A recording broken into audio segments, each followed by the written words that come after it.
अंजल ज्ञान गंगा में आप सभी का स्वागत है। हम संक्षिप्त महाभारत का पाठ कर रहे हैं जिसमें कि वन पर्व चल रहा है और ये सारी कथाएं वन पर्व के अंतर्गत ही आ रही हैं। कल हमने कथा में पांडवों का गंधर्वों से युद्ध की कथा को पढ़ा था। आज हम दुर्योधन का अनुताप और प्रायोवेश का निश्चय की कथा को पढ़ेंगे। तो चलिए कथा शुरू करते हैं। जन्मेजय ने पूछा, मुनिवर, दुर्योधन लज्जा के भार से बहुत दब गया था। वह शोक से उसका हृदय अत्यंत उद्विग्न हो रहा था। ऐसी स्थिति में उसने हस्तिनापुर में किस प्रकार प्रवेश किया, वह मुझे विस्तार से सुनाने की कृपा कीजिए। वैशंपायन जी ने कहा, राजन, जब युधिष्ठिर ने धृतराष्ट्र पुत्र दुर्योधन को विदा किया तो वह लज्जा से मुख नीचा करके हृदय में कुड़ता हुआ चतुरंगणी सेना के सहित वहां से हस्तिनापुर को चला। मार्ग में एक रमणीक स्थान पर जहाँ जल और घास की अधिकता थी उसने विश्राम किया। वहां कर्ण ने उसके पास आकर कहा, राजन, बड़े सौभाग्य की बात है कि आपका जीवन बच गया और हमारा पुनः समागम हुआ। मुझे तो आपके सामने ही गंधर्वों ने ऐसा तंग किया कि मैं उनके बाणों से पीड़ित हुई सेना को भी न संभाल सका। अंत में वह नाक में दम आ गया तो वहां से मुझे भागना ही पड़ा। उस अति मानुष युद्ध से आप प्राणियों और सेनाओं के सहित सकुशल लौट आए। किसी प्रकार का घाव आदि भी आपको नहीं लगा। यह देखकर मुझे बड़ा आश्चर्य हो रहा है। इस समय आपने भाइयों के सहित युद्ध में जो काम किया है उसे कर सकने वाला कोई दूसरा पुरुष संसार में दिखाई नहीं देता। कर्ण के इस प्रकार कहने पर राजा दुर्योधन ने गदगद कंठ होकर कहा, राधे, तुम्हें असली भेद का पता नहीं है। इसी से मैं तुम्हारे कथन का बुरा नहीं मानता। तुम तो यही समझते हो कि गंधर्वों को मैंने पराक्रम से हराया है। सच्ची बात तो यह है कि मेरे और मेरे भाइयों के साथ गंधर्वों का बहुत देर तक युद्ध हुआ और उसमें दोनों ही ओर की हानि हुई, किंतु जब वे माया से युद्ध करने लगे तो हम उनका सामना नहीं कर सके। अंत में हार हमारी हुई और गंधर्वों ने हमें सेवक, मंत्री, पुत्र, स्त्री, सेना और सवारियों के सहित कैद कर लिया। फिर वे हमें आकाश मार्ग से ले चले। उसी समय हमारे कुछ सैनिक और मंत्रियों ने पांडवों के पास जाकर कहा कि गंधर्व लोग धृतराष्ट्र कुमार राजा दुर्योधन को उनके भाई और स्त्रियों के सहित पकड़कर ले जा रहे हैं। इस समय आप उन्हें छुड़ाइए। तब धर्मात्मा युधिष्ठिर ने अपने सब भाइयों को समझाकर हमें बंधन से छुड़ाने के लिए आज्ञा दी। पांडव लोग उस स्थान पर आए और गंधर्वों को हराने की शक्ति रखते हुए भी उन्होंने उन्हें समझाकर शांति पूर्वक छोड़ देने का प्रस्ताव किया, किंतु गंधर्व हमें छोड़ने को तैयार नहीं हुए। इस पर भीमसेन, अर्जुन, नकुल और सहदेव उन पर बाणों की वर्षा करने लगे। तब गंधर्व लोग रणभूमि छोड़कर हमें घसीटते हुए आकाश में चढ़ने लगे। उस समय हमने आंख उठाई तो देखा कि सब ओर से बाणों के जाल से घिरा हुआ अर्जुन दिव्य अस्त्रों की वर्षा कर रहा है। इस प्रकार जब अर्जुन के पैने बाणों से सारी दिशाएं रुध गईं तो अर्जुन के मित्र चित्रसेन ने अपना रूप प्रकट कर लिया। फिर दोनों मित्र आपस में खूब मिले और दोनों ने ही कुशल प्रश्न किया।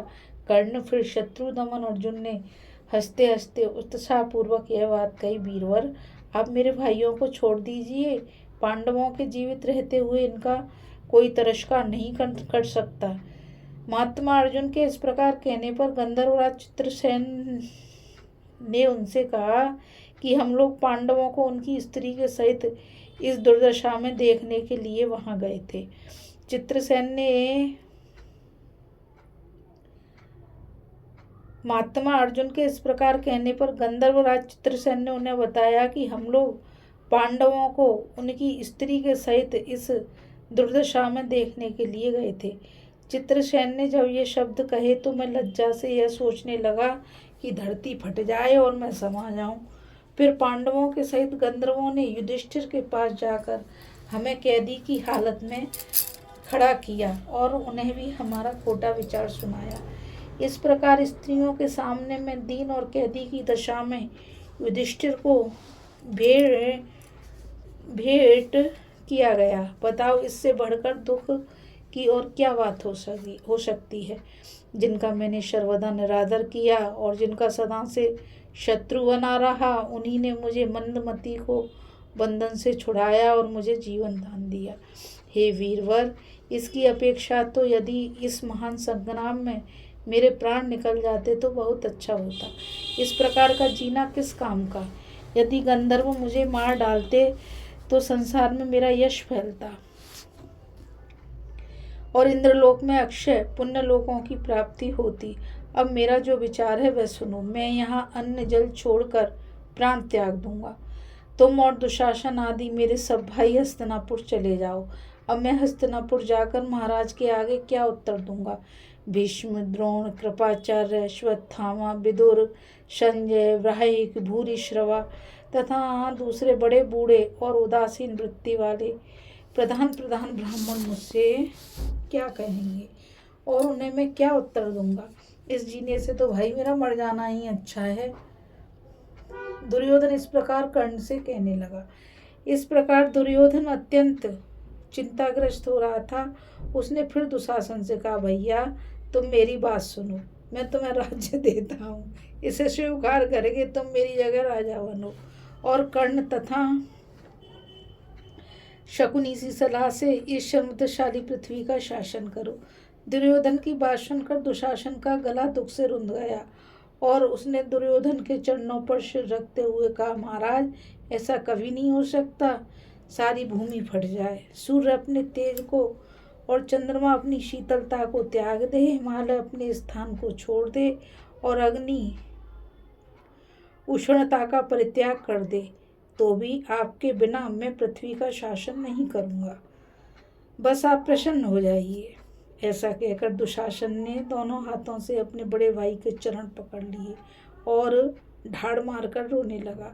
दुर्योधन और दुशासन को अत्यंत दुखी देख कर्ण को भी बड़ी व्यथा हुई और उसने कहा, आप दोनों नासमझी से सामान्य पुरुषों के समान क्यों शोक करते हो। शोक करने वालों का शोक तो कभी दूर नहीं हो सकता, अतः धैर्य धारण कीजिए। इस प्रकार शोक करके शत्रुओं का हर्ष मत बढ़ाइए। पांडवों ने आपको गंधर्वों के हाथ से छुड़ाया है। ऐसा करके तो उन्होंने अपने कर्तव्य का ही पालन किया है। राज्य के भीतर रहने वाले पुरुषों को सर्वदा राजा का प्रिय करना ही चाहिए। इसलिए ऐसी कोई बात हो भी गई हो तो उससे आपको संताप नहीं होना चाहिए।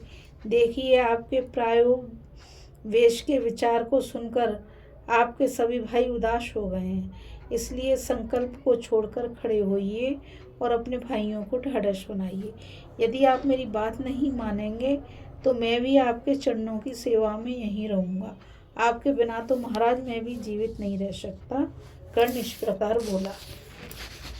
तब सुबल पुत्र शकुनी ने भी दुर्योधन को समझाते हुए कहा, राजन, कर्ण ने जो यथार्थ बात कही है वह तुमने सुनी। फिर मैंने तुम्हें जो समृद्धशालिनी राजलक्ष्मी पांडवों से छीन कर दी है उसे तुम इस प्रकार मोहवश क्यों खोना चाहते हो। तुम आज मूर्खता से ही अपने प्राण त्यागने को तैयार हुए हो, अथवा मेरे विचार से तुमने कभी बड़े बूढ़ों की सेवा नहीं की, इसी से ऐसी उल्टी बातें सोचती हैं। यह तो हर्ष की बात है और तुम्हें इसके लिए पांडवों का सत्कार करना चाहिए और तुम शोक कर रहे हो। तुम्हारा यह काम तो उल्टा ही है। इसलिए तुम उदासी छोड़ो महाराज, और पांडवों ने तुम्हारे साथ जो उपकार किया है उसे स्मरण करके उन्हें उनका राज्य दे दो। इससे तुम यश और धन प्राप्त करोगे। तुम मेरी बात मानकर ऐसा ही करो, इससे तुम कृतज्ञ माने जाओगे।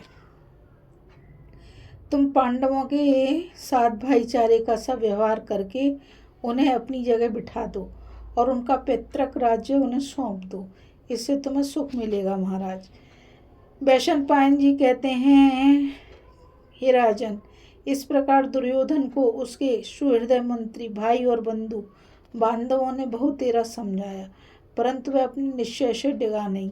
उसने कुश और वल्कल के वस्त्र धारण किए और स्वर्ग प्राप्ति की इच्छा से वाणी का संयम करके उपवास के नियमों का पालन करने लगा।